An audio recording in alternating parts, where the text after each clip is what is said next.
আসসালামু আলাইকুম গাইস। তো আজকে আপনাদের মাঝে আমি আবার একটা ভিডিও নিয়ে আসলাম। এটা হচ্ছে ইয়ামা FZ-S ভার্সন 3। তো এই বাইকটির শকআপ ওয়েল সেল লাগাবো আমরা।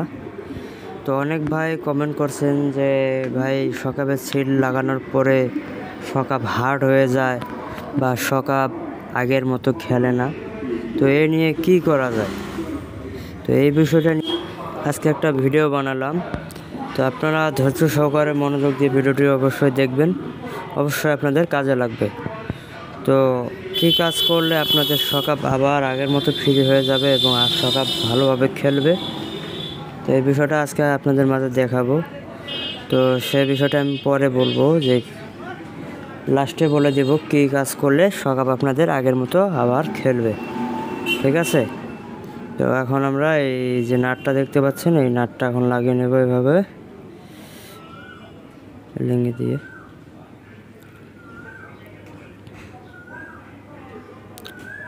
তো নাটটা আমাদের ভালোভাবে টাইট দিয়ে নেওয়া লাগবে, কারণ যদি লুজ থাকে তো এখান দিয়ে আমাদের অয়েলটা লিক করতে পারে। এই বিষয়টা অবশ্যই মাথায় রাখতে হবে। তো ভালোভাবে নাটটা ফুল টাইট দিয়ে নেবেন, ঠিক আছে? তো এখন শকআপের এখানে একটা বুশ আছে, আর একটা হচ্ছে একটা পাতি। তো এই বুশটা আমাদেরকে লাগিয়ে নিতে হবে।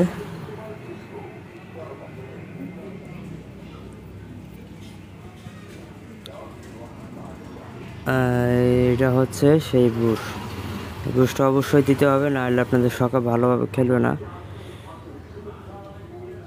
এবং অয়েল সেলও টিকবে না। তো এই বুশটা দেওয়ার পরে যে পাতিটা দেখতে পাচ্ছেন, এই পাতিটা এভাবে দিয়ে, এভাবে স্ক্রুড্রাইভার দিয়ে ভালোভাবে বুশটা বসিয়ে দিবেন, ঠিক আছে? যেন কোনো প্রকার টাল হয়ে না যায়। আর যে অয়েল সেলের সাইজ আপনারা দেখতে পাচ্ছেন, এটা আমি ডিসপ্লেতে দিয়ে দিয়েছি অয়েল সেলের সাইজটা। তো এটা আপনারা অবশ্যই এই সাইজ অনুযায়ী লাগিয়ে নেবেন।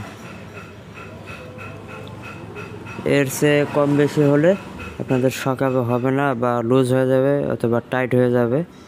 আর নতুন অয়েল সেল লাগানোর পরে পুরাতন অয়েল সেলটা দিয়ে এভাবে বসিয়ে নেবেন। আর দেখবেন কোনো প্রকারের যেন ব্যারেলের মধ্যে স্পট না হয়,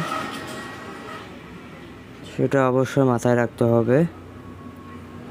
তো এখন আমরা এই ডালটার মধ্যে এভাবে আমরা তেনাটা পেঁচিয়ে নেব, কেননা শকআপে যেন কোনো প্রকার স্পট না হয়। যদি স্পট হয়ে যায় ব্যতিক্রমে, তো আমাদের অয়েল সেল বেশি দিন টিকবে না এবং ঘামবে শকআপ। এক কথায় অয়েল সেল আমাদের বেশি দিন যাবে না। সো অবশ্যই ইয়াটা মাথায় রাখতে হবে। তো এখন আমরা পুরাতন অয়েল সেলটা স্ক্রুড্রাইভার দিয়ে খুলে নেব, ঠিক আছে?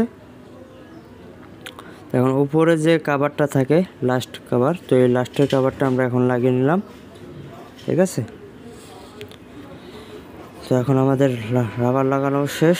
তো একইভাবে আমরা তেনা পেঁচিয়ে এটা এভাবে ডাং দিয়ে নেব। এটা খুব সাবধানের সহিত আপনাদের এটা করতে হবে, কোনো প্রকারে যেন ব্যারেলের মধ্যে স্পট না হয়। যদি স্পট হয়ে যায় তো আপনাদের শকআপে অয়েল সেল টিকবে না এবং শকআপ ঘামবে। তো এখন তারপরে আসা যাক যে শকআপের স্প্রিং, এটা হচ্ছে স্প্রিং। তো ডিসপ্লেতে দেখতে পাচ্ছেন টিকমার দেওয়া আছে। তো এই অবশ্যই এই বিষয়টা মাথায় রাখবেন, এক সাইডে হচ্ছে চিকন এবং এক সাইডে হচ্ছে পাতলা। তো আপনাদের যে চিকন সাইডটা দেখতে পাচ্ছেন স্প্রিংয়ের, এই চিকন সাইডটা নিচের দিকে দেবেন, ঠিক আছে? আর যে পাতলা প্যাচটা দেখতে পাচ্ছেন, এটা আপনাদের উপরে থাকবে। এভাবে লাগিয়ে নেবেন, আশা করি আপনাদের শকআপ 100% ফ্রি হয়ে যাবে। আর শকআপের অয়েল এখানে আপনাদের দিতে হবে 400 ml। এটা আমি ডিসপ্লেতে দিয়ে দিয়েছি, এটা আপনারা অবশ্যই দেখবেন। এখানে আমরা 400 গ্রাম শকআপ অয়েল দিয়ে নিয়েছি। আর অয়েলটা আমরা বানাই দিছি, আমাদের কাছে অয়েল ছিল না, আমরা অয়েলটা বানাই দিছি, যার কারণে বোতলটা চেঞ্জ হয়েছে আর কি। তো এখন উপরের যে নাটটা থাকে আমরা এই নাটটা লাগিয়ে নেব, ঠিক আছে? এখানে একটা পাতি থাকবে, এই পাতিটা অবশ্যই দিতে হবে, যেহেতু ওখানে একটা অ্যালুমিনিয়াম নাট থাকে, অ্যালুমিনিয়াম নাটটা ফেটে যাওয়ার সম্ভাবনা থাকে। তো পাতিটা দিলে আর কি সমস্যা হয় না। সো এভাবেই আপনারা লাগিয়ে নেবেন, আশা করি সকাপ ভালো খেলবে। আর যেটা বলেছিলাম যে সকাপ ক্লিয়ারভাবে খেলে না কেন, তো এটা অবশ্যই আমি আপনাদের মাঝে বলবো এবং শেয়ার করব। তো আমি সকাপটা পুরোপুরিভাবে ফিটিং করার পরে আপনাদেরকে বলে দেব, ঠিক আছে? তো দেখতে পাচ্ছেন সকাপটা অনেক হার্ড, তো সকাপ খেলতেছে না। তো এখন আমরা এটা আমাদের একটা মেশিনে লাগাবো সকাপটা ফ্রিভাবে খেলার জন্য, ঠিক আছে? তো আপনারা দেখেন আমি সকাপটা খেলছে না, তো এখন এটা কি করা যায়? এখন আমরা এই মেশিনটাতে লাগাবো। আর এটা আমি নিজের ব্রেন দিয়ে এই মেশিনটা বানিয়ে নিয়েছি, এটা আমার ব্যক্তিগত পার্সোনাল অভিজ্ঞতা দিয়ে এই যন্ত্রটা বানিয়ে নিয়েছি, ঠিক আছে?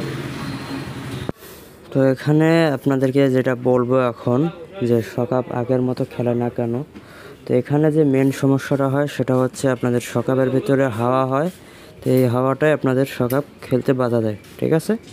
তো অবশ্যই হাওয়াটা ছেড়ে দেবেন, সকাপ আপনাদের ভালোভাবে ইজিলি খেলে দেবে ইনশাআল্লাহ।